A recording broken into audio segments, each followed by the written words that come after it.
राज्य में मौसुमी सक्रिय 2 दिन प्रबल वर्षा संभावना ऑरेंज वार्निंग जारी कला पाणीपाग विभाग उत्तर और दक्षिण ओडिशा रे प्रबल वर्षिब आज 6 जिले में प्रबल वर्षा पई जारी होईछि ऑरेंज वार्निंग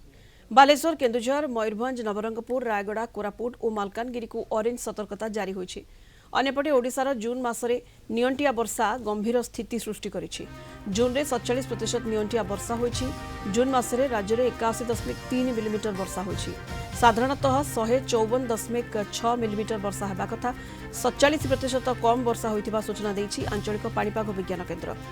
जून मास सरिबाकू बसिलाणी हेले मौसुमीर देखा नहीं डराउछि एल निनो आकाश को चाहि रहिछि चासी अक्षय तृतीया ठारू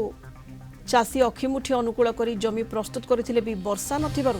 बुणाबुणी आगे पारुना आकाश रे मेघ अछि हेले वर्षा नहीं जून मास शेष हेबाकू बसिलाणी हेले राज्य रे मौसुमीर देखा मिलु नाही जहा किछि कालबैशाखी वर्षा होइतिला सेथिरे चासी जमी प्रस्तुत करी खत माटी देई बिहन धरी चातक भली आकाश को चाहि रहिछि हेले प्रकृतिर लुचकाली चासीर चिंता बढ़ाई दैछि उपकूल पश्चिम ओडिशा सबुठी से समान चित्र प्रचंड खरा सांगक एल निनोर प्रभाव चलित वर्ष खरीफ चाष उपरे बड़ प्रश्नवाची सृष्टि करिछि।